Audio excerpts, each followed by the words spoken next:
2025 by Kanjibia Member of Parliament Mr. Sande Chanda, that the thanks of this Assembly be recorded for the exposition of public policy contained in the President's address.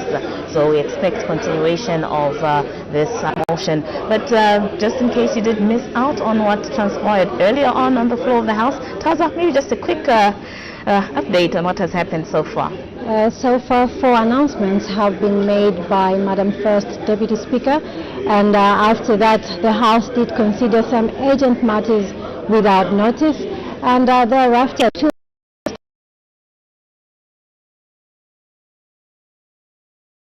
that were presented. The first one was by the Minister of Homeland Security on the violence that occurred on the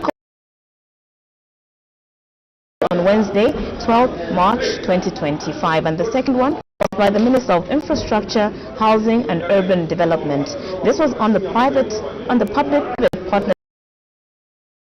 development in the country. And the bills that were presented, Taza? Yes, Muta, we had 3 government bills that were presented, 2 by the Minister of Finance and National Planning, and the other one was presented by the Minister of Fisheries and Livestock.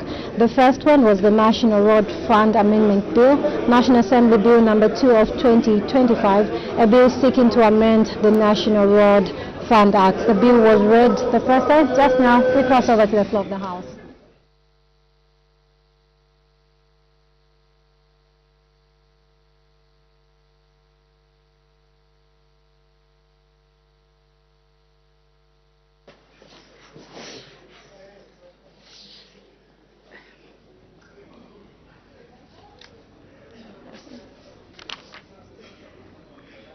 Okay, so bells are still ringing, which signifies that a quorum has not yet been constituted.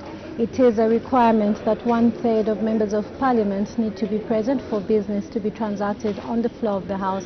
So once a quorum is constituted, we do expect business of the House to resume. And just before we crossed over, I was mentioning that the National Road Fund Amendment Bill, National Assembly Bill number 2 of 2025, a bill seeking to amend the National Road Fund Act, was presented by the Minister of Finance and National Planning, and the bill was read the first time. Members, when business was suspended, the House was considering question number 264 on the order paper, asked by the Honorable Member for Chadiza. And the Honorable Member had just finished asking a supplementary question. May the Honorable Minister of Education respond to the supplementary question. Thank you, Madam Speaker. If I still recall what the member asked, was to say that with all this free education, their parents were still sending their children to go and look after cattle or to go and catch some insects. The issue had answered this part of the question to say that, in fact, even the law prohibits that.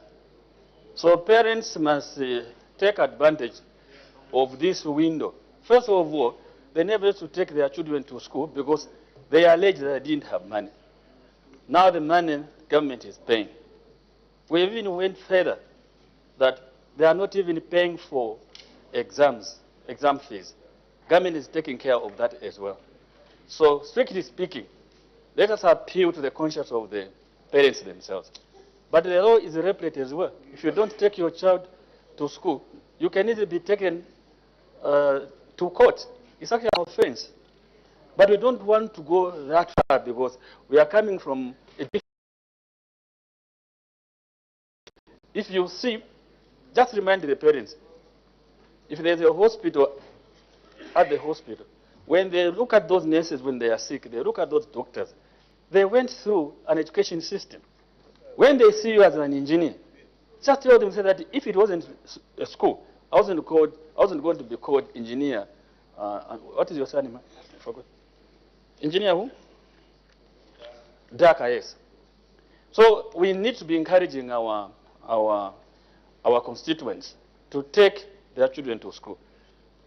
And also, they must also be reminded that no marrying off of a girl child. All right? Some of them want to be given cattle.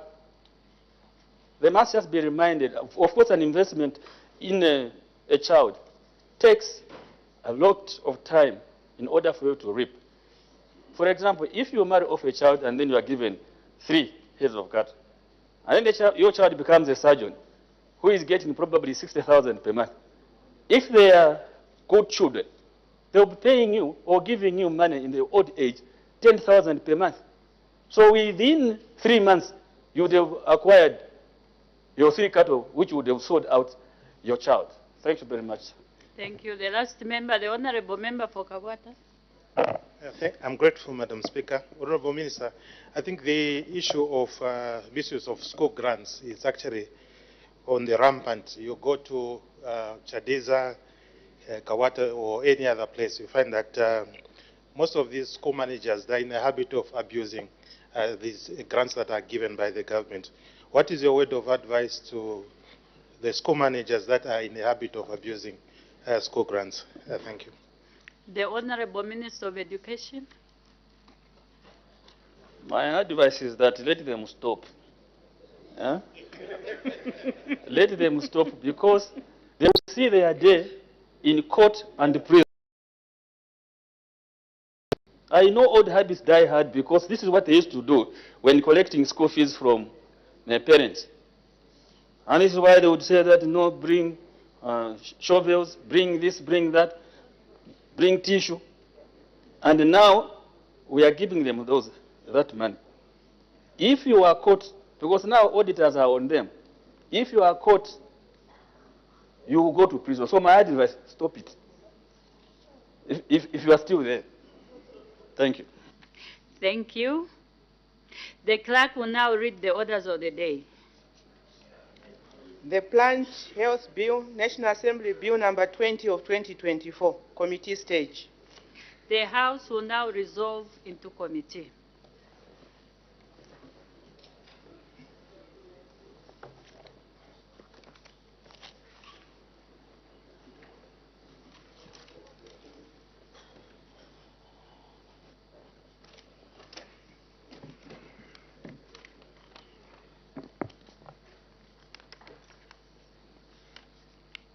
Clause 1, short title. Any debate and objection?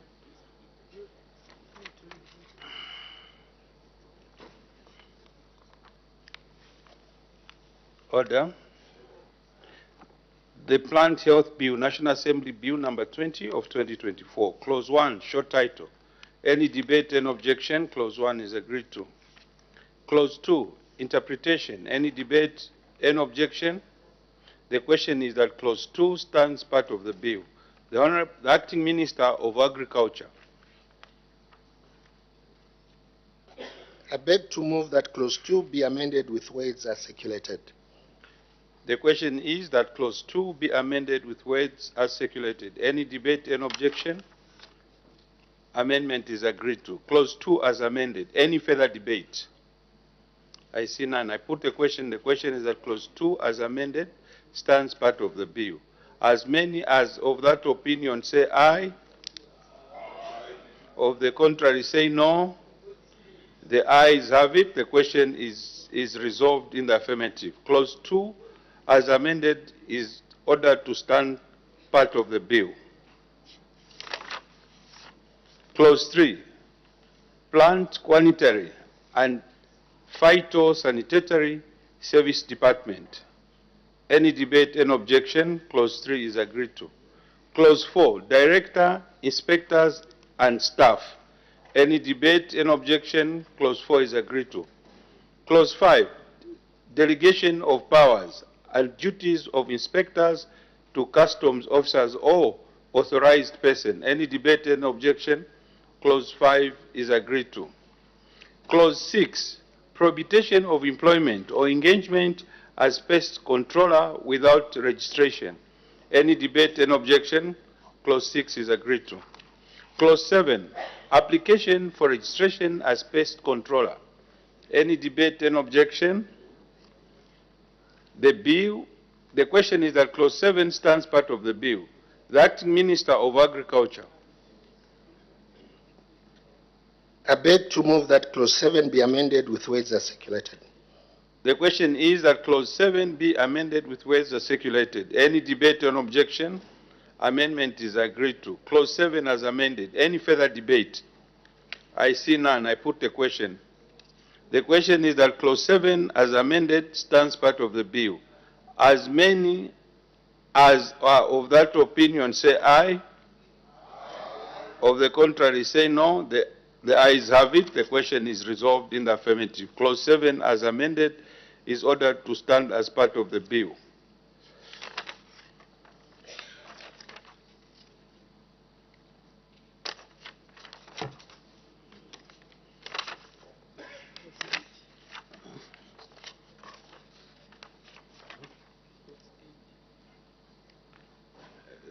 Clause 8.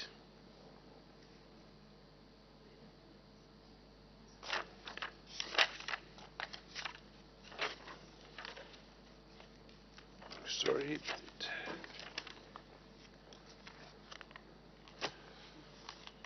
Clause 8, prohibition of operating plant-related structure without registration. Any debate, any objection? The question is that Clause 8 stands part of the bill. The Acting Minister of Agriculture. I beg to move that Clause 8 be amended with words as circulated.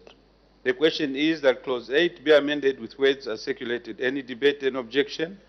Amendment is agreed to. Clause 8 as amended. Any further debate? I see none. I put a question. The question is that Clause 8 as amended stands part of the bill. As many as are of that opinion say aye. Of the contrary say no.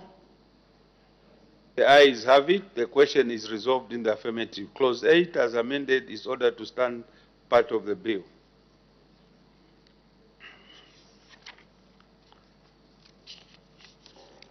Clause 9.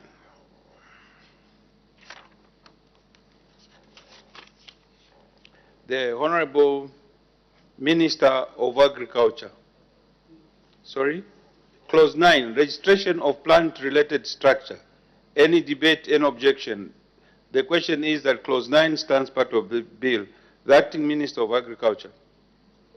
I beg to move that Clause 9 be amended with words as circulated. The question is that Clause 9 be amended with words as circulated. Any debate, any objection? Amendment is agreed to. Clause 9 as amended. Any further debate? I see none. I put the question. The question is that Clause 9 as amended stands part of the bill. As many as of that opinion say aye. Of the contrary say no. The ayes have it. The question is resolved in the affirmative. Clause 9 as amended is ordered to stand part of the bill. Clause 10, requirements for registered laboratory. Any debate, any objection? Clause 10 is agreed to. Clause 11, inspection of plant-related structure. Any debate, any objection? The question is that Clause 11 stands part of the bill. The Acting Minister of Agriculture. I beg to move that Clause 11 be amended with words as circulated. The question is that Clause 11 be amended with words as circulated. Any debate, any objection? Amendment agreed to. Clause 11 as amended. Any further debate? I see none. I put the question. The question is that Clause 11 as amended stands part of the bill. As many as are of that opinion say aye. Of the contrary say no. The ayes have it. The question is resolved in the affirmative. Clause 11 as amended is ordered to stand as part of the bill. Clause 11, prohibition of importation of, Clause 12, prohibition of importation of plant product or article without plant import permit and the fresco sanitary certificate. Any debate, any objection? Clause 12 is agreed to. Clause 13, application for plant import permit. Any debate, any objection? Clause 13 is agreed to. Clause 14, suspension or revocation of plant import permit. Any debate, any objection? The question is that Clause 14 stands part of the bill. The Acting Minister of Agriculture. I beg to move that clause 14 be amended with words as circulated. The question is that clause 14 be amended with words as circulated. Any debate and objection? Amendment agreed to. Clause 14 as amended. Any further debate? I see none. I put the question. The question is that clause 14 as amended stands part of the bill. As many are of that opinion, say aye. Aye. Of the contrary, say no. The ayes have it. The question is resolved in the affirmative. Clause 14 as amended is ordered to stand as part of the bill. Clause 15. Clause 15. Obligation of owner, master, passenger, captain or agent of conveyance. Any debate and objection? Clause 15 is agreed to. Clause 16. Duty of custom officer or other related officer. Any debate and objection? Clause 16 is agreed to. Clause 17. Importation for scientific or research purposes. Any debate and objection? Clause 17 is agreed to. Clause 18. Seizure, detention, and destruction, infested, imported consignment. Any debate and objection? Clause 18 is agreed to. Clause 19. Prohibition, restrictions, regulation of import of plant product or article. Any debate and objection? The question is that clause 19 stands part of the bill. The Acting Minister of Agriculture. I beg to move that clause 19 be amended with words as circulated. The question is that clause 19 be amended with words as circulated. Any debate and objection? Amendment is agreed to. Clause 19 as amended. Any further debate? I see none. I put the question. The question is that clause 19 as amended stands part of the bill. As many as are of that opinion say aye. Aye. Of the contrary say no. The ayes have it. The question is resolved in the affirmative. Clause 19 as amended is ordered to stand part of the bill. Clause 20. Cost for treatment, removal and destruction. Any debate and objection? The question is that clause 20 stands part of the bill. The Acting Minister of Agriculture. I beg to move that clause 20 be amended with words as circulated. The question is that clause 20 be amended with words as circulated. Any debate and objection? Amendment is agreed to. Clause 20 as amended. Any further debate? The Honourable Member for the Honourable Member for Lunte is Mr. Kafwaya. Thank you so much, Mr. Speaker, for according me an opportunity to debate the amendment. Mr. Speaker, the Honourable Minister has pushed in amendments for which he is claiming circulation. And we have looked at the portal, at the WhatsApp group for members of Parliament. There is no circulation. Therefore, how does the Honourable Minister expect that members should support the amendments for which he has not circulated, Mr. Speaker? Is there a platform other than the 13th National Assembly where these circulations are being made, Mr. Speaker? Mr. Speaker, it is unprocedural for the minister to promulgate amendments which are not circulated. I therefore wish to submit that I cannot support this amendment because it is not supported by any circulation. Mr. Speaker, thank you.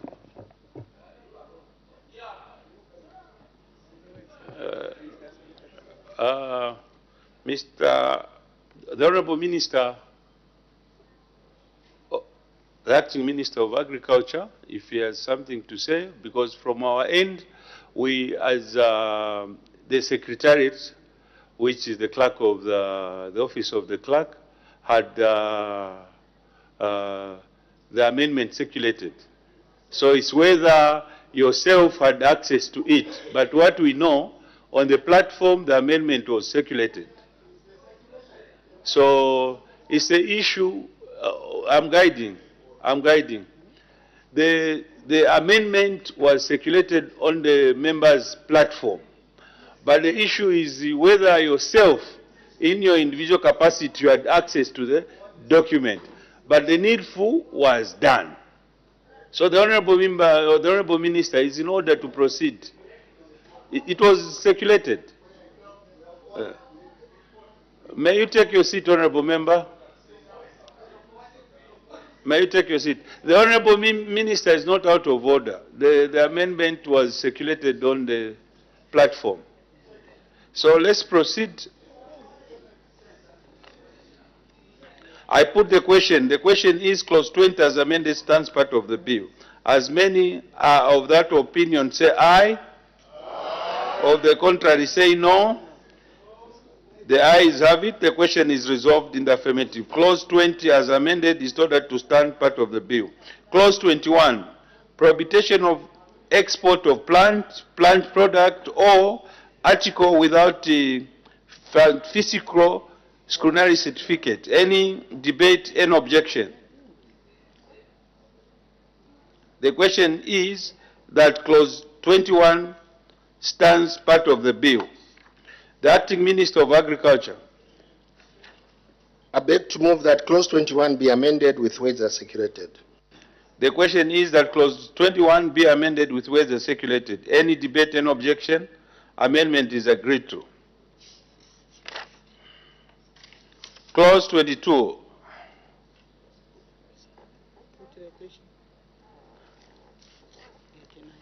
I've put. Clause 22, application of fiscal sanitary certificate. Any debate, any objection? The question is that clause 22 stands part of the bill. The Acting Minister of Agriculture. I beg to move that clause 22 be amended with words as circulated. The question is that clause 22 be amended with words as circulated. Amendment is agreed to. Clause 22 as amended. Any further debate? I see none. I put the question. The question is that clause 22 as amended stands part of the bill. As many as are of that opinion say aye. Of the contrary say no. The question is resolved in the affirmative. Clause 22 as amended is ordered to stand part of the bill. Honorable members, you should have time to look at your gadgets. Everything is there. Clause 23, suspension or revocation of fiscal sanitary certificate. Any debate, any objection? Clause 23 is agreed to. Clause 24, pre-clearance of plant product or article to be exported. Any debate, any objection? The question is that clause 24 stands part of the bill. Acting Minister of Agriculture. I beg to move that clause 24 be amended with words as circulated. The question is that clause 24 be amended with words as circulated. Any debate, any objection? Amendment is agreed to. Clause 24 as amended. Any further debate? I see none. I put the question. The question is that clause 24 as amended stands part of the bill. As many as are of that opinion say aye. Of the contrary say no. The question is resolved in the affirmative. Clause 24 as amended is ordered to stand part of the bill. We're just from having tea, so we should be answering with a lot of energy. Clause 25, notification of presence of pest by owner or occupant of premises or local authority. Any debate, any objection? Clause 25 is agreed to. Clause 26, declaration of quarantine land, premises or area. Any debate, any objection? Clause 26 is agreed to. Clause 27. Clause 27. Designation of plant quarantine station. Any debate, any objection? Clause 27 is agreed to. Clause 28. Declaration of infected land, premise or area. Any debate, any objection? Clause 28 is agreed to. Clause 29. Duty of owner to eradicate pest. Any debate, any objection? The question is that clause 29 stands part of the bill. The Acting Minister of Agriculture. I beg to move that clause 29 be amended with words as circulated. The question is that clause 29 be amended with words as circulated. Any debate, any objection? Amendment agreed to. Clause 29 as amended. Any further debate? I see none. I put the question. The question is that clause 29 as amended stands part of the bill. As many as are of that opinion say aye. Of the contrary say no. The ayes have it. The question is resolved in the affirmative. Clause 29 as amended is ordered to stand part of the bill.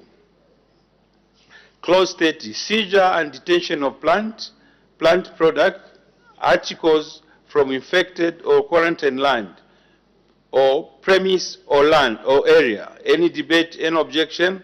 Clause 30 is agreed to. Clause 31, destruction of plant from infected or quarantined area, premise or area. Any debate, any objection?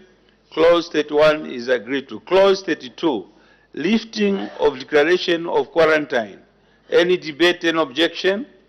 The question is that clause 32 stands part of the bill. The Acting Minister of Agriculture. I beg to move that clause 32 be amended with words as circulated. The question is that clause 32 be amended with words as circulated. Any debate, any objection? Amendment is agreed to. Clause 32 as amended. Any further debate? I see none. I put the question. The question is that clause 32 as amended stands part of the bill. As many as are of that opinion say aye. Of the contrary say no. The ayes have it. The question is resolved in the affirmative. Clause 32 as amended is ordered to stand part of the bill. Clause 33, declaration of pest-free land, premise or area. Any debate, any objection? The question is that clause 32 stands part of the bill. The Acting Minister of Agriculture. I beg to move that clause 33 be amended with words as circulated. The question is that clause 33 be amended with words as circulated. Any debate, any objection? Amendment is agreed to. Clause 33 as amended. Any further debate?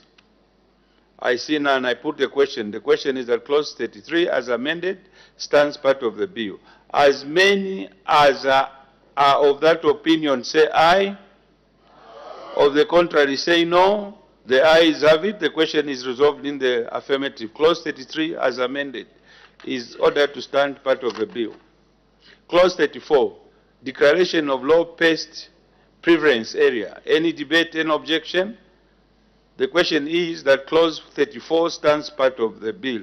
The Acting Minister of Agriculture. I beg to move that clause 34 be amended with words as circulated. The question is that clause 34 be amended with words as circulated. Any debate, any objection? Amendment is agreed to. Clause 34 as amended. Any further debate? I see none. I put the question. The question is that clause 34 as amended stands part of the bill. As many as are of that opinion say aye. I can't hear anyone. Honorable Mwimbu is the loudest now, is not responding.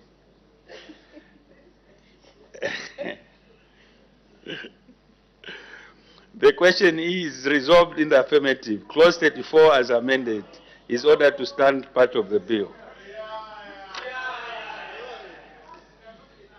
Clause 35, prevention of introduction. Are we together?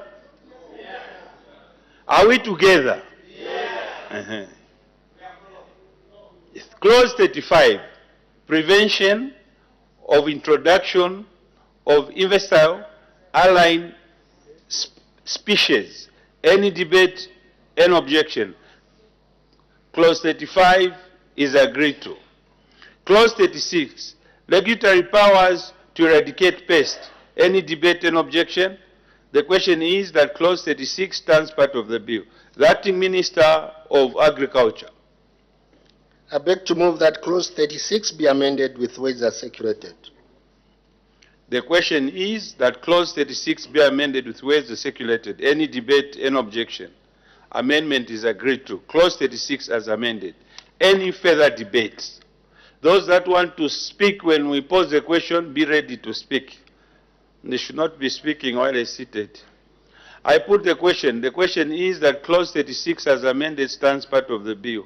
As many as are of that opinion say aye. Aye. Of the contrary say no. The The ayes have it. The question is resolved in the affirmative. Clause 36 as amended is ordered to stand part of the bill. Clause 37, declaration of festal sanitary emergency. Any debate, any objection? The amendment is agreed to. Clause 38, inspectors. Any debate, any objection? Clause 38 is agreed to. Clause 39, powers of inspectors. Any debate, any objection? Clause 39 is agreed to. Clause 40, inspection of imported plant product or article. Any debate, any objection? Clause 40 is agreed to. Clause 41, inspection of inter-transit plant product, article or conveyance. Any debate, any objection? The question is that clause 41 stands part of the bill. The Minister of Agriculture. I beg to move that clause 41 be amended with words as circulated. The question is that clause 41 be amended with words as circulated. Any debate, any objection? Amendment is agreed to. Clause 41 as amended. Any further debate? I see none. I put the question. The question is that clause 41 as amended stands part of the bill. As many as are of that opinion say aye. Of the contrary say no. The ayes have it. The question is resolved in the affirmative. Clause 41 as amended is ordered to stand part of the bill. Clause 42, detention, seizure, destruction, etc. of imported plant product, article unlawfully imported. Any debate, any objection? Clause 42 is agreed to. Clause 43, detention of conveyance. Any debate, any objection? Clause 43 is agreed to. Clause 44, seizure of plant product or article. Any debate, any objection? The question is that clause 44 stands part of the bill. The Acting Minister of Agriculture. I beg to move that clause 44 be amended with words as circulated. The question is that clause 44 be amended with words as circulated. Any debate, any objection? Amendment agreed to. Clause 44 as amended. Any further debate? I see none. I put the question. The question is that clause 44 as amended stands part of the bill. As many as are of that opinion say aye. Of the contrary say no. The ayes have it. The question is resolved in the affirmative. Clause 44 as amended is ordered to stand part of the bill. Clause 45, disposure of seized plant product or article. Any debate, any objection? Clause 45 is agreed to. Clause 46, disposure of abandoned plant product or article. Any debate, any objection? Clause 46 is agreed to. Clause 47, obstruction of inspector. Any debate, any objection? Clause 47 is agreed to. Clause 48, arrest without warrant. Any debate, any objection? Clause 48 is agreed to. Clause 49, suspension or cancellation of certificate of registration. Any debate, any objection? The question is that clause 49 stands part of the bill. The Acting Minister of Agriculture. I beg to move that clause 49 be amended with words as circulated. The question is that clause 49 be amended with words as circulated. Any debate, any objection? Amendment agreed to. Clause 49 as amended. Any further debate? I see no indication. I put the question. The question is that clause 49 as amended stands part of the bill. As many as are of that opinion say aye. Of the contrary say no. The ayes have it. The question is resolved in the affirmative. Clause 49 as amended is ordered to stand part of the bill. Clause 50, re-registration. Any debate, any objection? The question is that clause 50 stands part of the bill. The Acting Minister of Agriculture. I beg to move that clause 50 be amended with words as circulated. The question is that clause 50 be amended with words as circulated. Any debate, any objection? Amendment is agreed to. Clause 50 as amended. Any further debate? I put a question. The question is, Clause 50 as amended stands part of the bill. As many as are of that opinion say aye. Of the contrary say no. The ayes have it. The question is resolved in the affirmative. Clause 50 as amended is ordered to stand part of the bill. Clause 51, transfer of certificate of registration. Any debate and objection? The question is that Clause 51 stands part of the bill. The Acting Minister of Agriculture. I beg to move that Clause 51 be amended with words as circulated. The question is that Clause 51 be amended with words as circulated. Any debate and any objection? Amendment is agreed to. Clause 51 as amended. Any further debate? I put a question. The question is that Clause 51 as amended stands part of the bill. As many as are of that opinion say aye. Of the contrary say no. The ayes have it. The question is resolved in the affirmative. Clause 51 as amended is ordered to stand part of the bill. Clause 52. Cessation of business. Any debate, any objection? Clause 52 is agreed to. Clause 53. Change in details. Any debate, any objection? Clause 53 is agreed to. Clause 54. Duplicate certificate of registration, plant unit, or sanitary certificate. Any debate, any objection? Clause 54 is agreed to. Clause 55, compliance order. Any debate and objection? Clause 55 is agreed to. Clause 56, detention order. Any debate and objection? Clause 56 is agreed to. Clause 57, cost order. Any debate and objection? The question is that Clause 57 stands part of the bill. The Acting Minister of Agriculture. I beg to move that Clause 57 be amended with words as circulated. The question is that Clause 57 be amended with words as circulated. Any debate and objection? Amendment agreed to. Clause 57 as amended. Any further debate? I put the question. The question is that Clause 57 as amended stands part of the bill. As many as are of that opinion say aye. Aye. Of the contrary say no. The ayes have it. The question is resolved in the affirmative. Clause 57 as amended is ordered to stand part of the bill.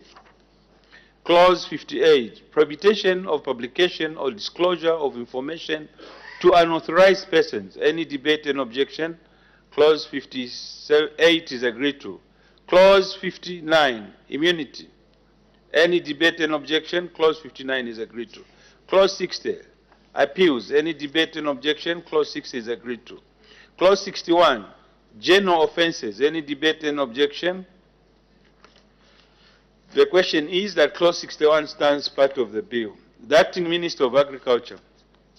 I beg to move that Clause 61 be amended with words as circulated.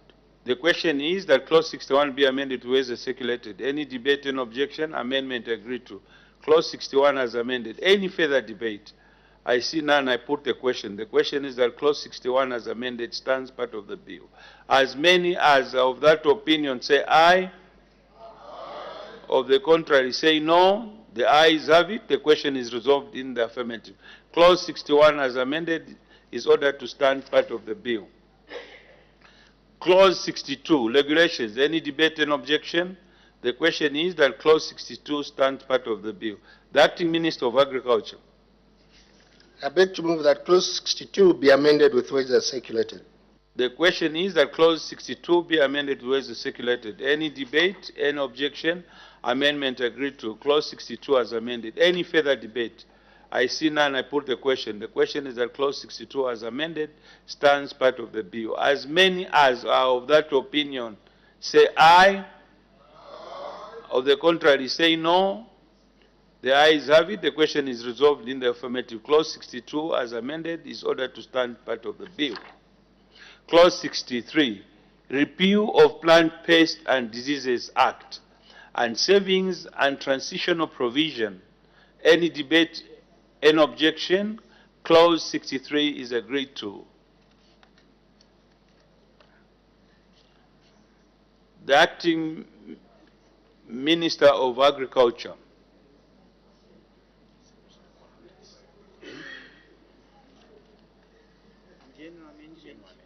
Hmm? Yes. Yeah. I read. Yes. General amendment, the acting Minister of Agriculture.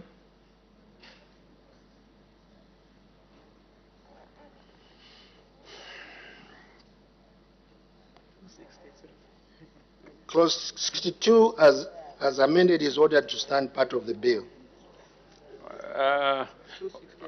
Honorable Minister, look at 262. So what follows is 263. You read that part.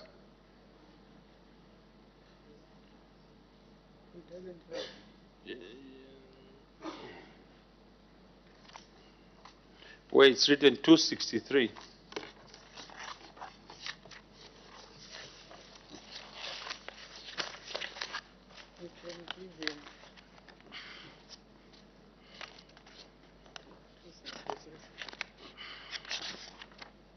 Come. This one, 263, this part.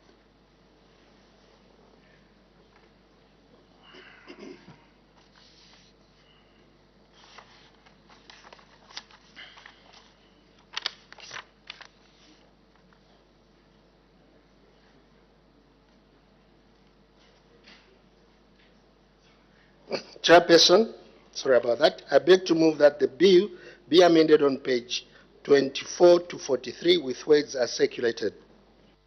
The question is that the bill be amended on page 24 to 43 with words as circulated.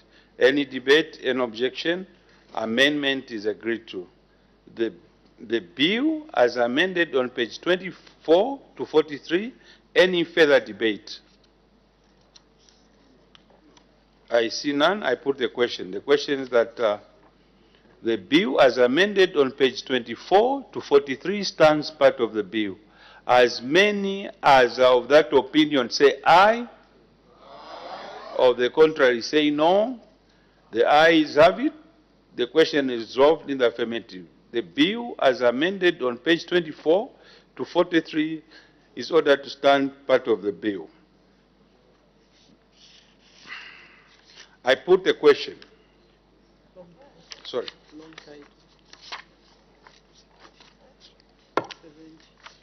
270, long title. Any debate, any objection? Long title is agreed to. The bill will be ported to the House having passed through the committee stage with amendments. I thank you.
Madam Speaker, I have to report to the House that the Committee of the whole House has gone through Plant Health Bill, National Assembly Bill number 20 of 2024 with amendments.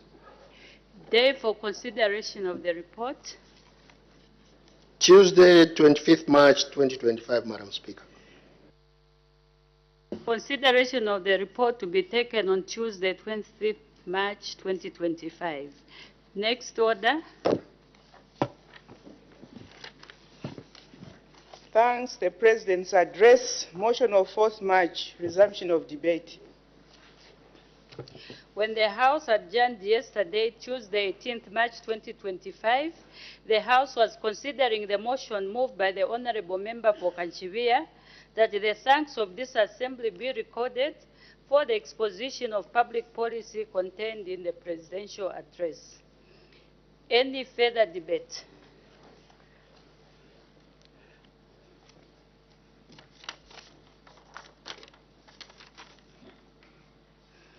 We'll start. Today we are starting with the provincial ministers. And of course there will be some cabinet ministers as well. The Honorable Minister for Small Scale.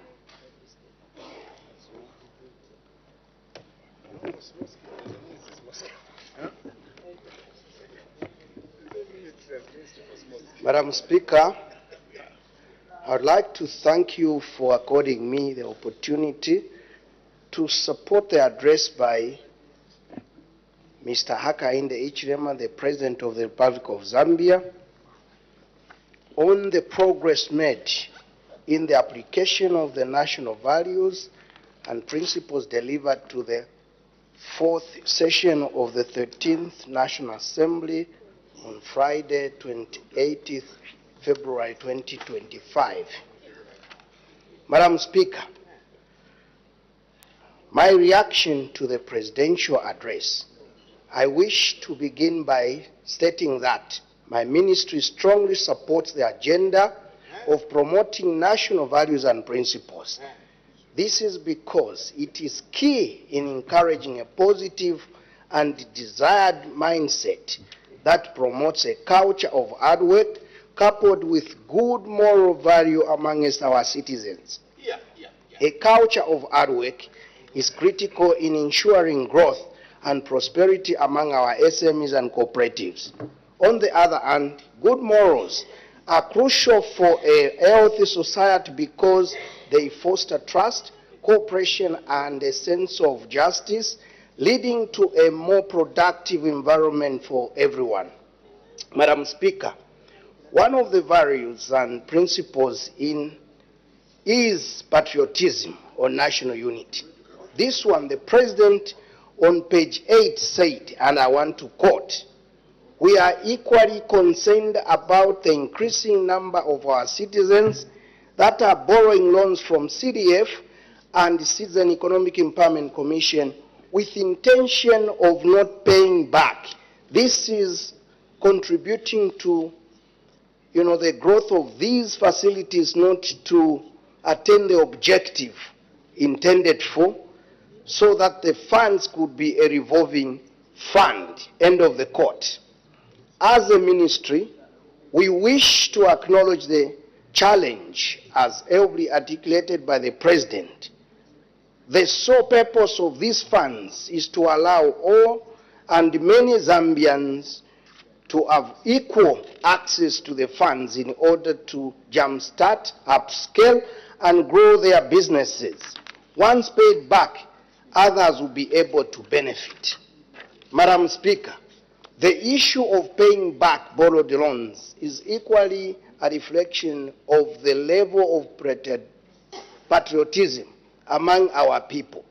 It is for this reason that my ministry, through Citizen Economic Empowerment Commission, and in collaboration with cooperating partners, especially the private sector, has embarked on an ambitious agenda of implementing strategies aimed at improving the loan repayment. Some of the reactions or actions being taken include: 1, pre- and post-training in financial literacy among the targeted beneficiaries of empowerment funds. Number 2, implementing a robust electronic loan management system which will enhance CEC's management of all loans contracted by business, including the monitoring of the performance of loan beneficiaries. 3, increased collaboration with the private sector to expand the option around access to finance. To this effect, Last year, the President of the Republic of Zambia, Mr. Hakainde Hichilema, launched a public-private collaboration for borrowing and broadening access to finance. This means beneficiaries will now have access to professional financial advisory systems, digital banking solutions, financial literacy training, and market linkages opportunities. Number 4, increased sensitization to our SMEs and cooperatives on the importance of paying back loans. This is important as it borders on mindset, instills a sense of responsibility to repay among loan beneficiaries and align with the core of national value and principles. Increased technical support and backstopping to business owned by loan beneficiaries. This is aimed at identifying low-performing businesses which will require timely interventions to improve business performances. As I conclude, Madam Speaker, I wish to state that the New Dawn government will remain aware of the positive gains that the country stands to benefit if we all embrace the national values and principles. In fact, these values will create stable environment within the Zambian economy. Therefore, I urge all of us in this august house and every Zambian of this country to continue uphold our national values and principles as we strive to make our country a great nation. With these remarks, Madam Speaker, I thank you. Thank you. The Honorable Minister for Western Province.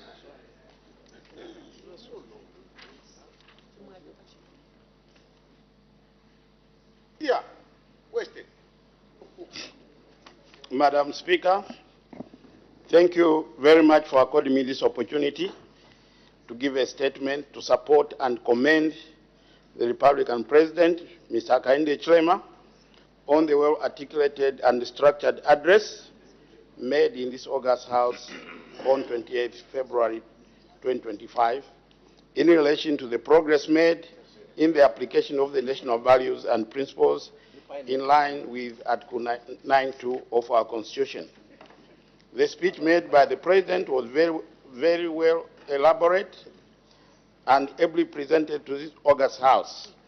I therefore want to state from the outset that I support the speech in its entirety.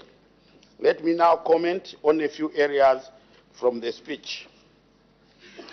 I agree with the President at page 19 of his speech, where he says that in order to improve distribution and deliver resources equitably and fairly to communities, there will be need to delimitate and subdivide overly large constituencies by geography and the population.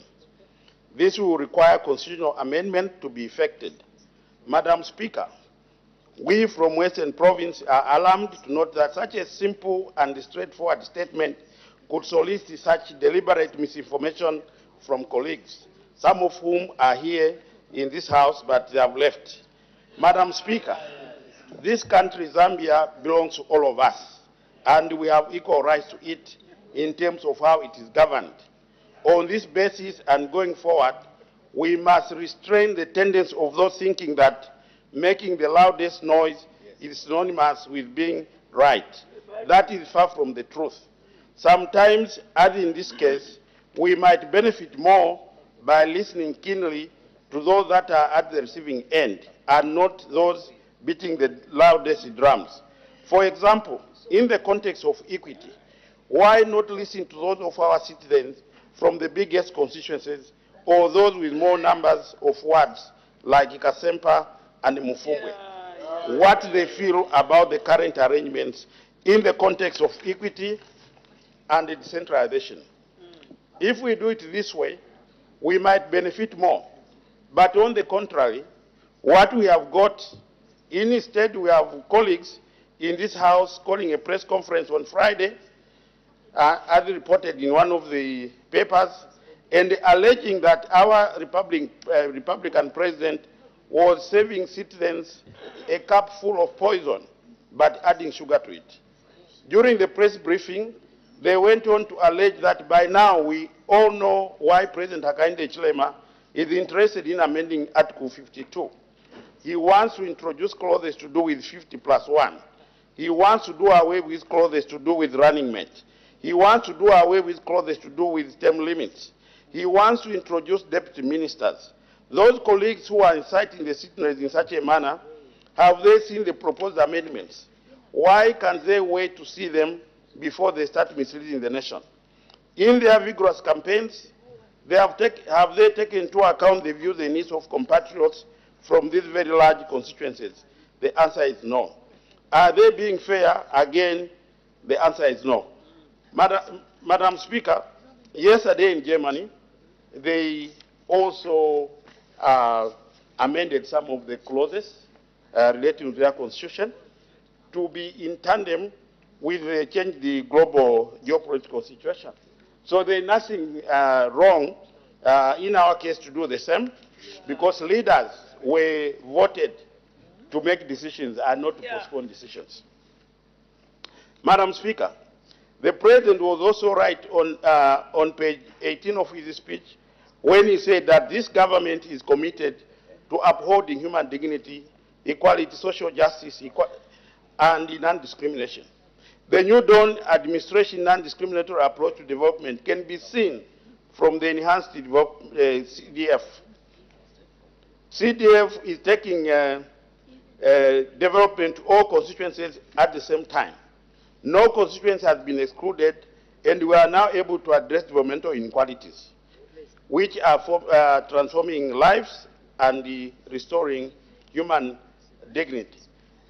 This is very huge and important, Madam Speaker, because if we look at our colleagues who have been propounding wrong theories, in the case of Western Province, which has got 19 constituencies, one way of looking at this CDF, the enhanced CDF, is this way, that for 5 years, they were able only to release with the 1.6 on 2 occasions, which means that for the entire Western Province, they were only able to do 76 projects, some of which stalled.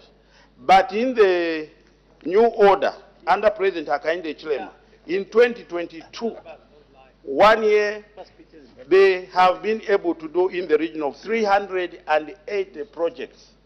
So how can you compare 76 in 5 years and 380 in 1 year? By 2025, this year, we should be doing 532 projects in 1 year. So there's no comparison. And so there's no reason why we should be detracted by people who failed to lead when they had the opportunity. Madam Speaker, we also commend the President's leadership in the fight against the past, present, and future corruption. Under his leadership, the fight against corruption is yielding the positive results. The message is stronger, and there are more restraint from the would-be offenders. There is no witch hunt in this process, as can be seen from the fact that those who are found to be innocent are being acquitted, while those found with guilt are serving their sentences. In addition, tainted assets are being recovered and restored to the rightful owners of the Zambian people. While those who dipped their fingers in public coffers for their self-interest are using all available tactics and avenues, including propaganda, to protect the fight against corruption as being targeted at the opposition in order to attract public sympathy. Madam Speaker, there can never be anything far from the truth. The point is, when one was dipping their fingers in the till, they were doing that on their own behalf of their families, and not on behalf of the tribe, the church, or the larger group. So this is the time to account, and there's nothing wrong to be called to order. Finally, Madam Speaker, we are grateful to the President for introducing meal allowances, the school feeding program, which was not there in Western Province. Our colleagues, they introduced that in their own areas, But for Western Province, they said we did not qualify. But this president has introduced that, and we are hard for it, and it means our children will also now going forward be competing favorably against the others. Without few words, Madam Speaker, I'm thankful to support my president and the motion. Thank you. The Honorable Minister for Tourism.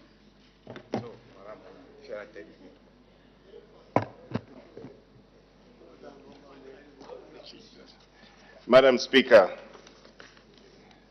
first and foremost, I wish to thank you most sincerely, Madam Speaker, for allowing me to contribute to the debate on the well-delivered speech by the President of the Republic of Zambia, Mr. Hakainde Hichilema, on the progress made on the application of national values and principles in the House on Friday, 28 February 2025. Madam Speaker, the speech clearly articulated the core national values and principles outlined in Article 8 of the Constitution of the Republic of Zambia, and it did acknowledge the essential role of each one of the values and principles in guiding our behavior, building our character, promoting social cohesion and national unity. The President in his speech clearly demonstrated that the need for collective effort in adhering to national values and principles that not only provide a moral compass for the citizens but also serves as a premise for national development through the hard work, more hard work, self-discipline, and indeed accountability. Madam Speaker, under patriotism and national unity, the need for all citizens to take care of our national and private properties and acquire land through legal channels to ensure that citizens occupy land within planned settlement was emphasized.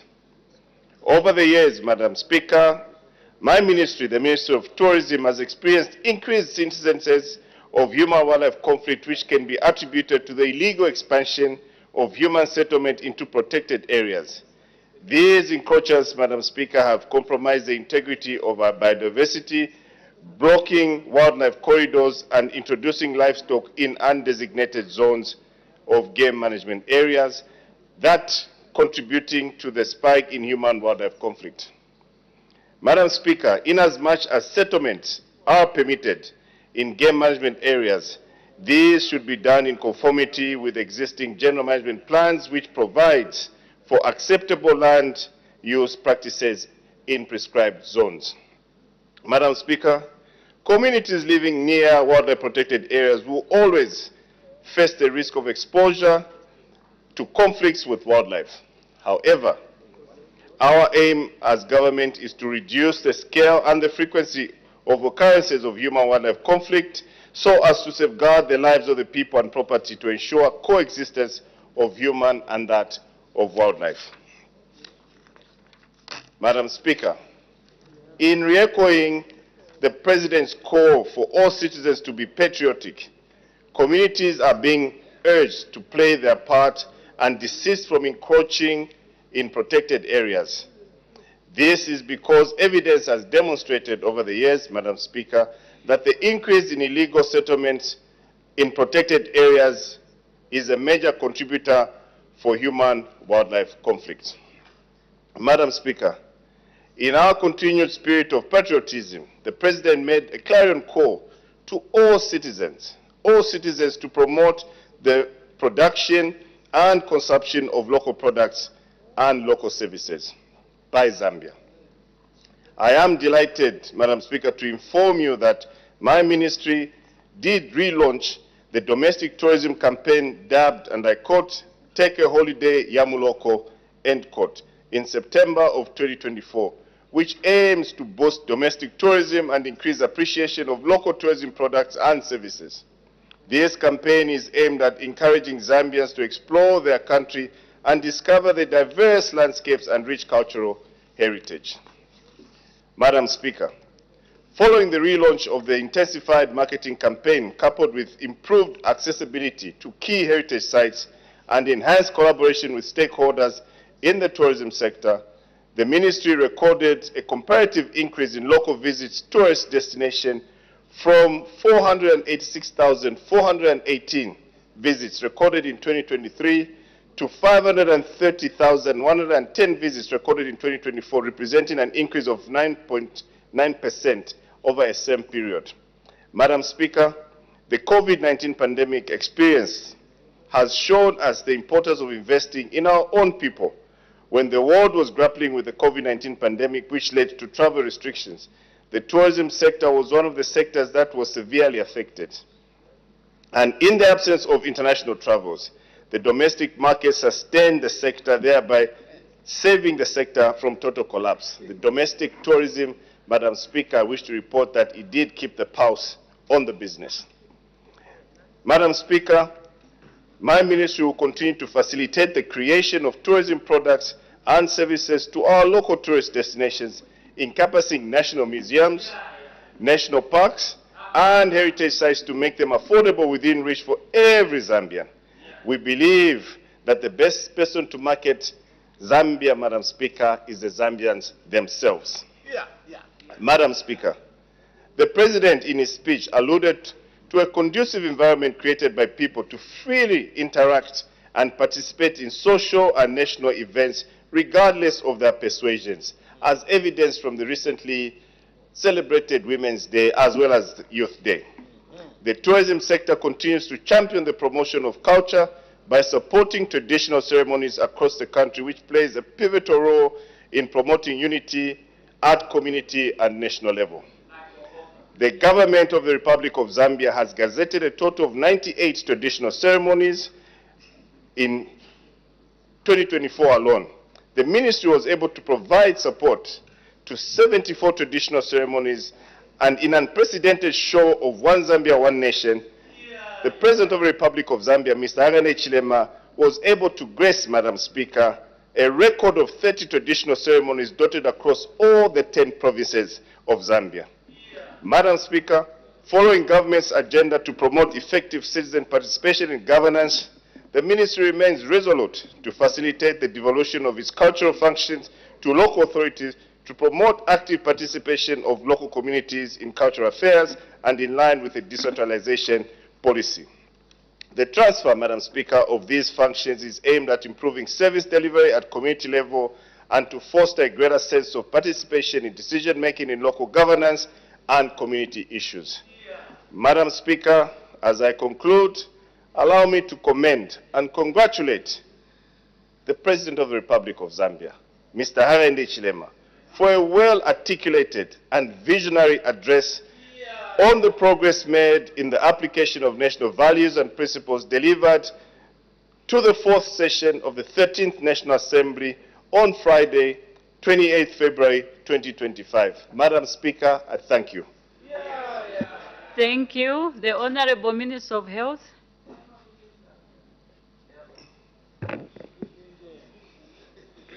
Dental formula. Thank you, Madam Speaker, for allowing me to stand before this August House today to add some reflection to the inspiring speech delivered to this House by Mr. Hakainde Hichilema, the President of the Republic of Zambia, on Friday, the 28th February 2025. Madam Speaker, in the last 4 years, Zambia has made tremendous and significant strides in the health sector. Our journey has been nothing short of remarkable, and it is essential to acknowledge the visionary leadership of our President, Mr. Hakainde Hichilema, whose unwavering commitment to improving health services has transformed the lives of our people.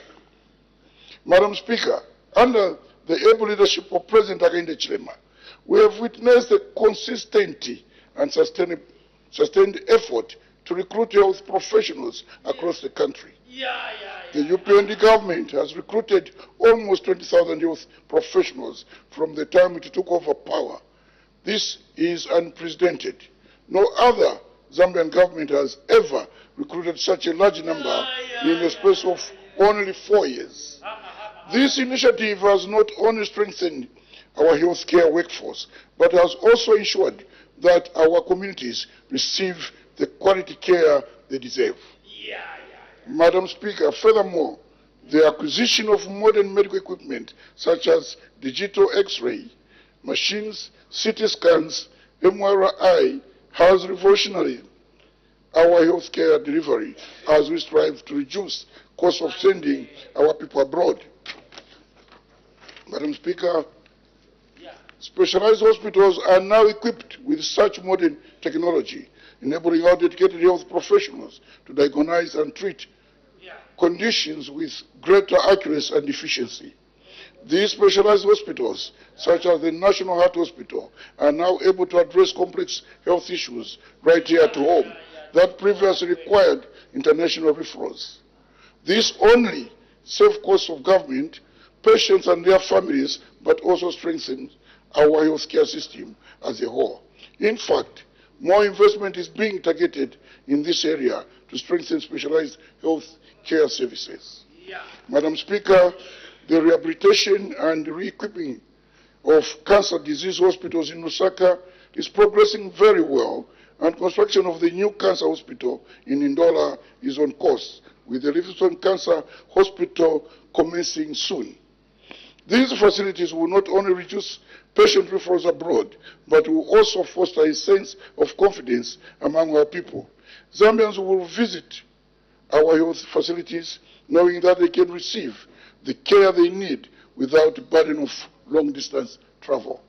Madam Speaker, equally important is our focus on ensuring the availability of essential medicines and medical supplies, even in the most undeserved areas, which is above 70% in all facilities across the country.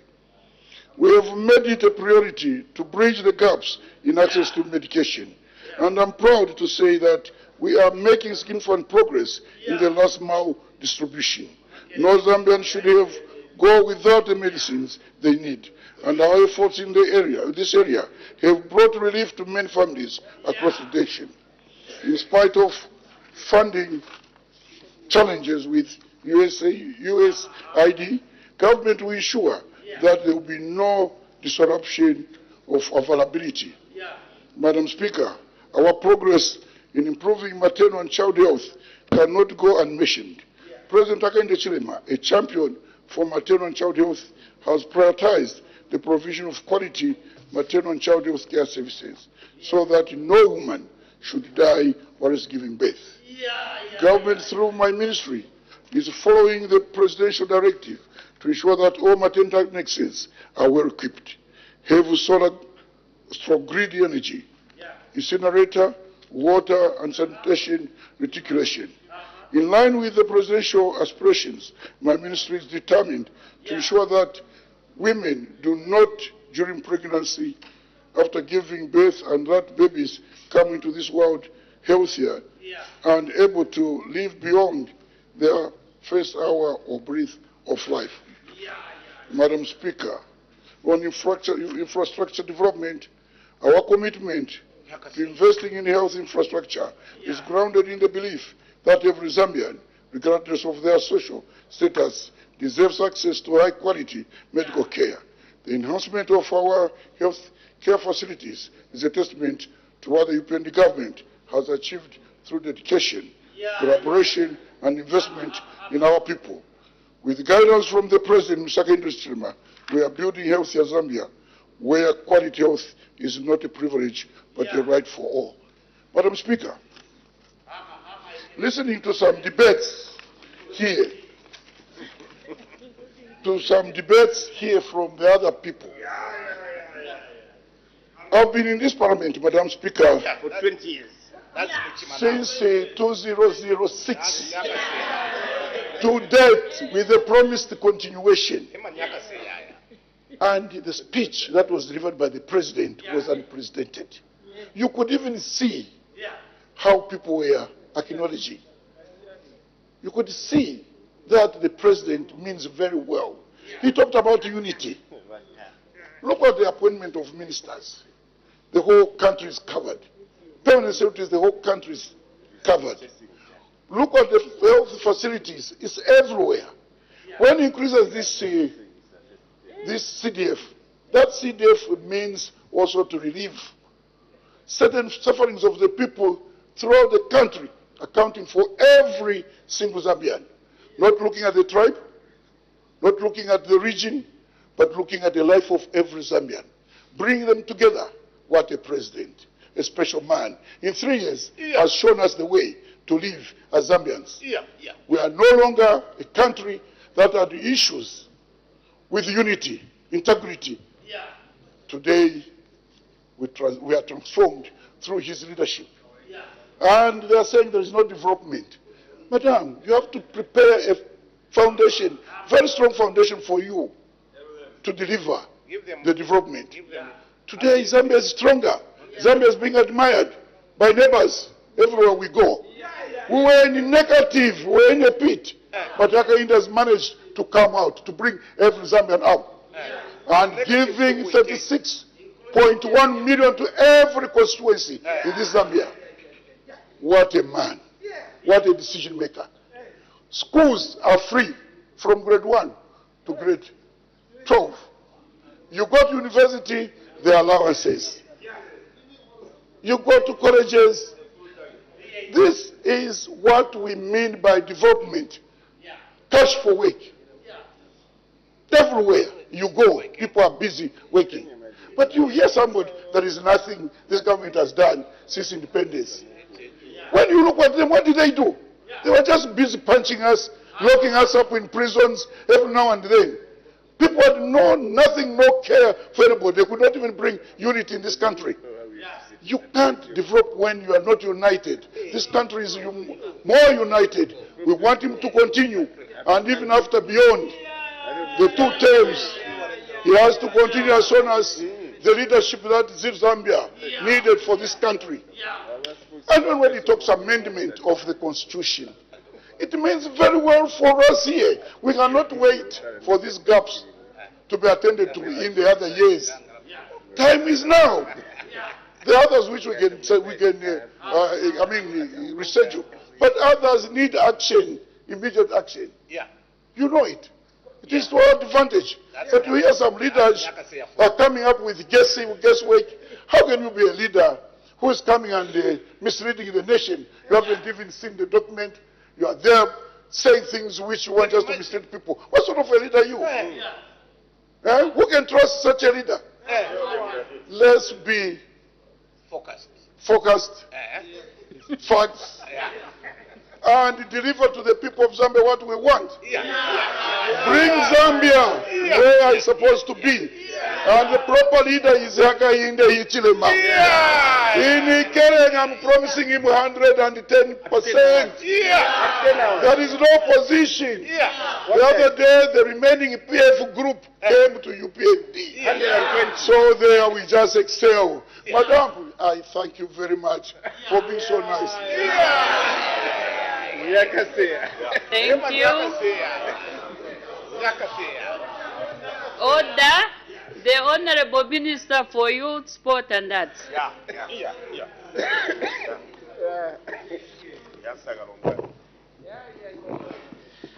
Thank you very much, Madam Speaker,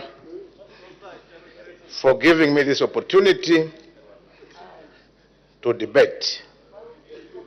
Madam Speaker, it is indeed my honor and privilege to contribute to the debate on the address delivered on 28th February 2025 by Mr. Hakainde Hichilema, the President of the Republic of Zambia, who is also the Commander-in-Chief of the Defense Forces.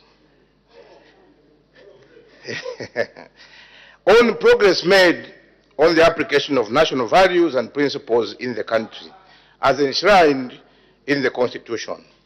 Madam Speaker, it was indeed an inspirational and all-inclusive speech, which reminds us all of our responsibilities to our nation in upholding morality and ethics, patriotism, and also national unity, democracy and constitutionalism, human dignity, equity, social justice, and non-discrimination, good governance and integrity, and also sustainable development. Madam Speaker, in our language we say, uwa kupata takakwelati busuma bobe. Whoever hates you, Madam Speaker, will never see anything good out of you.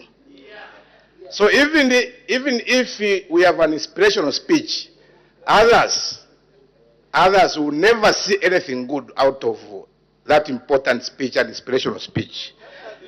But we forgive them. Madam Speaker, in line with the presidential speech delivered to this August House, my ministry has made strides in the application of the national values and principles. As we are all aware, my ministry is charged with the responsibility of developing, coordinating, implementing, and also monitoring policies on youth, sport, and arts development in our country. Madam Speaker, under morality and ethics, the President highlighted that drug, alcohol, and substance abuse is one area of concern among the young people. And in an effort to combat these bad vices, my ministry, in liaison with various stakeholders, have strengthened the sensitization on the dangers of drug, alcohol, and substance abuse. Madam Speaker, to this effect, the ministry in 2024 alone sensitized 11,712 athletes and 258 coaches on the dangers of drug, alcohol, and substance abuse, including doping. Further, Madam Speaker, I wish to condemn this bad habit also of non-repayment of government empowerment loans by the citizens, especially the young people.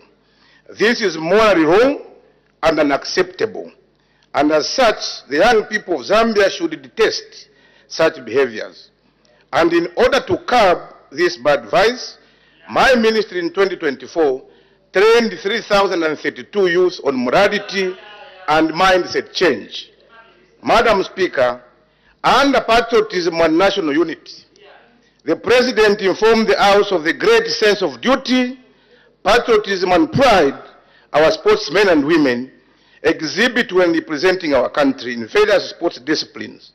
And to this effect, my ministry has continued to support all sporting associations and federations to fulfill their regional, continental, and international engagements. Madam Speaker, in the year 2024, my ministry supported 21 international sports engagements in various sporting disciplines. What can define patriotism, Madam Speaker, more than this? Indeed, as the President said, Zambia kuchalo. Madam Speaker, today I was having a press briefing where we have come up with the Presidential Athletes Support Initiative. Today, as I'm speaking, the 4x400 meters relay athletes are in Jamaica, Madam Speaker, supported by the President, being trained by Mills, Greg Mills, the coach of Usain Bolt. So don't be surprised if we start getting gold medals as we go to Tokyo and also Los Angeles for the games. I thought I should mention that so that people understand that we have a passionate president who have the passion for sport in the country. He is the first president to come up with that initiative to support young men and women who are in sport. Madam Speaker, we have also made interventions. We are aware that we are not doing well in other sporting disciplines. We have come up with what we are calling the Rural Sports Development Program, so that we can now give equipment to rural districts so that they can also compete in the disciplines that we have not been competing in. And I believe that by the end of this year, we'll make sure that we touch almost every district so that we give them equipment that they can use so that they can also elevate their sporting activities in their respective constituencies or districts. Madam Speaker, this government has also introduced community sport. And I know that every program that you initiate, may have some teething issues. And we know that the community support, the money that we have sent into constituencies, some members of parliament, councillors, have some issues with that. But I believe that we are going to make sure that we perfect this important program so that everyone feels everyone should come on board. Madam Speaker, in his address, the President also noted with concern the increase in some cases of vandalism and theft of public property, and in order to address this challenge, my ministry signed a memorandum of understanding with ZESCO Limited, a partnership that has brought on artists as the agents of behavioral change through artistic works and performances in safeguarding our public assets. Madam Speaker, I want to assure you that this country is in the right hands and on the right trajectory. Madam Speaker, under human dignity, equity, social justice, equality, and non-discrimination, the President highlighted the need to uplift the livelihood of all our people. And to this effect, in 2024, my ministry empowered 552 youth with startup kits, 3,218 with grants, 9,035 with skills, and 452 youth with motorbikes. What more, Madam Speaker, one can ask? Madam Speaker, this is indeed a working government. As a result, these results are showing and speaking for themselves. Further, Madam Speaker, the President highlighted the need to delimitate overly large constituencies in order to distribute resources equally and fairly. This is a welcome and progressive move, Madam Speaker. The delimitation of these large constituencies. Order, Honorable Minister. As the time is 18:25 hours, I interrupt the proceedings and debate stands adjourned. Day for resumption of debate.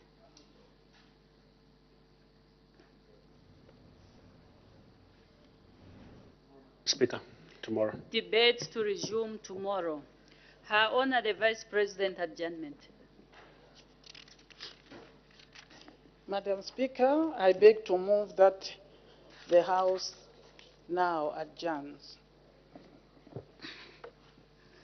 As no notice of an item for debate on the motion of adjournment of the House has been received, I put the question. The question is that the House now adjourns. Any debate? Any objection? The question is agreed to. The House is now adjourned.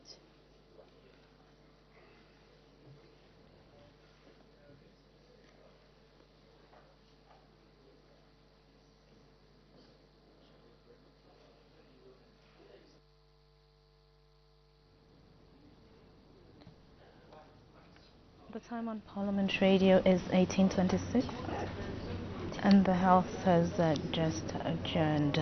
And at the time business was interrupted, the Honourable Minister of Youth, Sports and Arts, Honourable Kandu, was on the floor contributing to debate on the motion of thanks, a motion that was moved on 4th March 2025 by the Kanchibia Member of Parliament, Mr. Sunday Chanda, that the thanks of this Assembly be recorded for the exposition of public policy contained in the President's address. So tomorrow, when the debate resumes on this motion, we expect him to continue from where he left off today. Exactly, Mute, and it's now time for us to look at business that has been considered today from the time business commenced at 14:30 hours. Oh, okay. So we had 4 announcements that were made by Madam Speaker. In the first announcement, she recognized the presence in the Speaker's gallery of some members of staff from the Parliament of Uganda.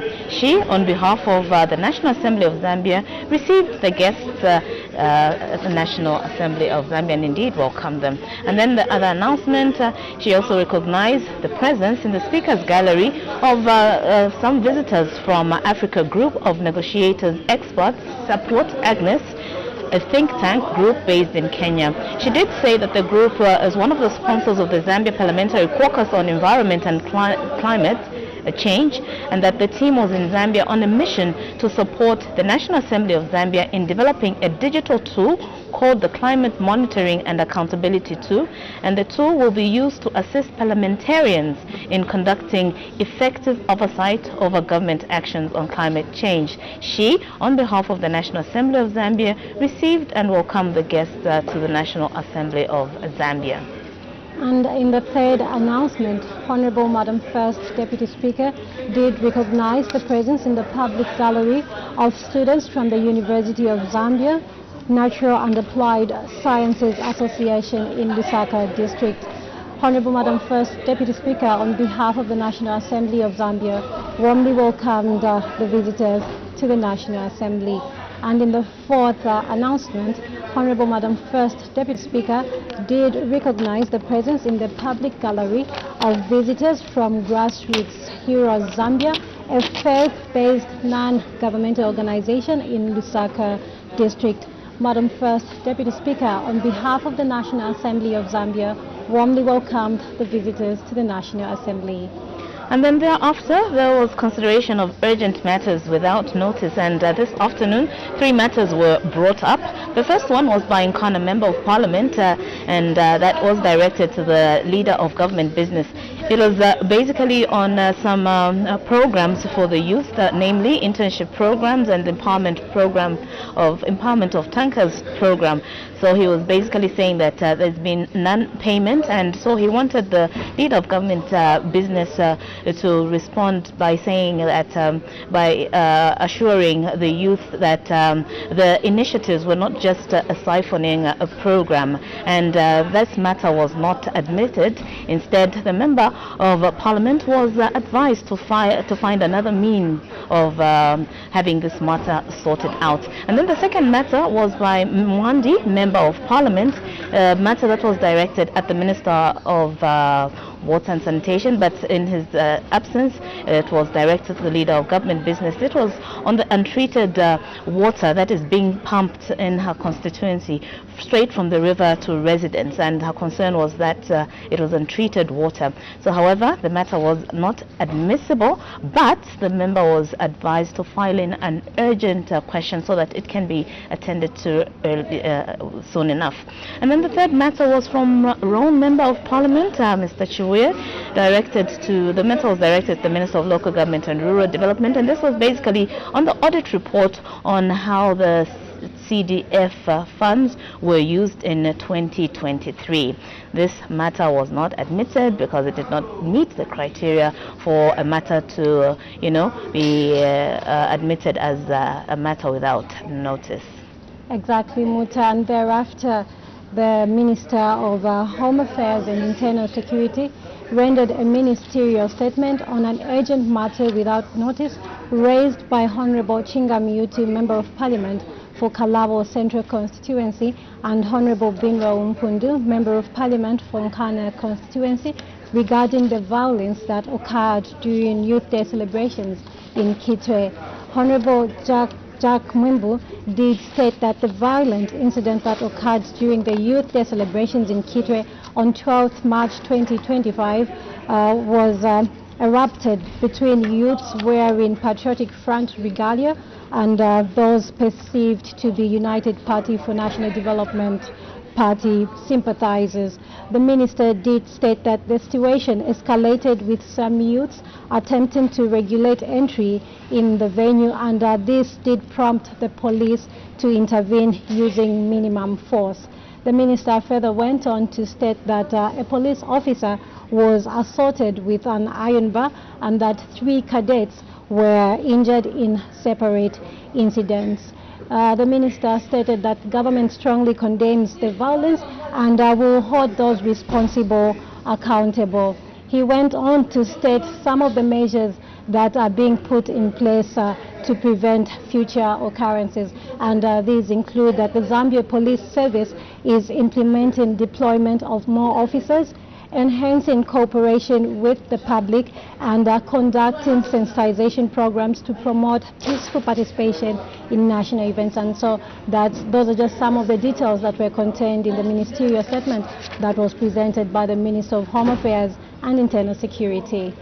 And then the second statement that was delivered on the floor of the House was a statement made by Honorable Milupi, who's Minister of Infrastructure, Housing and Urban Development. And the statement was basically an update on the public-private partnership projects in infrastructure development in the country. So in his statement, he said that government was vigorously pursuing the implementation of PPP partnerships in order to effectively deliver both infrastructure and social services, leveraging on private capital, efficiency and technical know-how, and that the implementation was anchored on foundations of the right price, timely delivery and quality. So in his statement, he also talked about some of the key projects being implemented and the benefits of PPP projects. He concluded by basically saying that with the many projects that are being procured through PPP model, there's going to be transformation in the country, and it's also going to enhance trade and movement of people and significantly contribute to economic activity and growth, and indeed create jobs. And thereafter, business of the House did proceed with the presentation of government bills. And today, 3 government bills were presented, 2 by the Minister of Finance and National Planning, and 1 by the Minister of Fisheries and Livestock. The first bill that was presented was the National Road Fund Amendment Bill, National Assembly Bill number 2 of 2025, a bill seeking to amend the National Road Fund Act. This bill was read the first time, and it was referred to the Committee on National Economy, Trade and Labour Matters, and the committee is expected to bring a report to the House in due course. The second bill was the Building Societies Amendment Bill, National Assembly Bill number 3 of 2025, a bill seeking to amend the Building Societies Act. And this bill was read the first time and referred to the Committee on National Economy, Trade and Labour Matters, and also this committee is expected to bring its report to the House in due course. And the third bill that was presented by the Minister of Fisheries and Livestock was the Animal Health Amendment Bill, National Assembly Bill number 4 of 2025, a bill seeking to amend the Animal Health Act of 2010. And this bill was read the first time and referred to the Committee on Agriculture, Lands and Natural Resources. And the committee is also expected to bring the report to the House in due course. Okay, and then after that, the House then moved on to consider questions for oral answer. Today, we only had 2 questions for oral answer, question 263 and question 264. So question 263 was posed by Gwembe Member of Parliament, Mr. Simuzingili, who directed his question to the Minister of Home Affairs and Internal Security. He wanted to find out whether the government had any plans to construct a police station in Munyumba area in Gwembe district. If so, when the plans would be implemented, what the estimated cost for the project was, whether the land for the project had been secured, and if so, where the land was located. In response to this, the minister said that yes, indeed, government had plans to construct a police post in Muyumbwe area, and that when the plans will be implemented, the minister said these plans will be implemented when funds are made available. And then on the third part of his question, where he wanted to know the estimated cost of the project, he did say that this would only be known after the bill of quantities is prepared, but he added that basically a standard design is about 5 million kwacha. In the fourth part of the question, where he wanted to know whether the land for the project had been secured, he did say that indeed the land has been secured in Mufumbo ward from traditional leaders. And then the second question for the day was question 264, posed by Chadiza Member of Parliament, who basically wanted to find out from the Minister of Education why grants in schools in Chadiza districts are released late, what measures are being taken to ensure that the grants are released on time, and when the government would increase grants to schools which are underfunded. So the minister did point out that the Ministry of Education does not delay the distribution of these grants but that they are dispersed simultaneously to all the schools on a quarterly basis. He also did outline some of the measures that are being taken, and he did say that government does not underfund any schools. So those were the answers that were provided by the two ministers to whom those questions were directed. So after the consideration of the two questions for oral answer under Standing Order 80, we did see the Planned Health Bill come up for committee stage. That's Planned Health Bill, National Assembly Bill number 20 of 2024. It did go through committee stage with amendments, and a report stage is expected to be considered on Tuesday, 25th March 2025. And then after that, we had resumption of debate on the motion of thanks.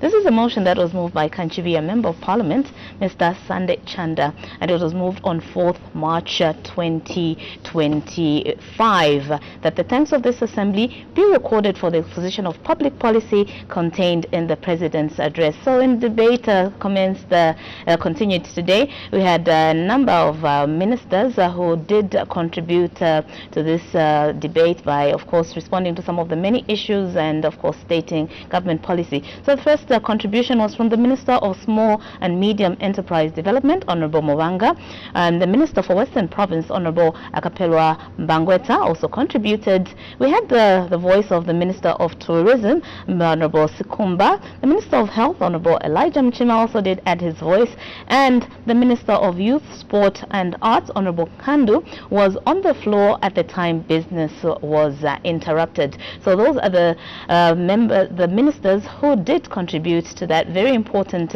motion, to debate on that very important motion, a motion of 4th March 2025, moved by Kanchiviya Member of Parliament. Haza. Yes, indeed, Muta. Basically, to our viewers, that's the business that has been considered today. And on that note, we conclude today's live parliamentary proceedings on behalf of Mutadi Falile and our two sign language interpreters, and of course the entire production crew. We wish you a pleasant evening.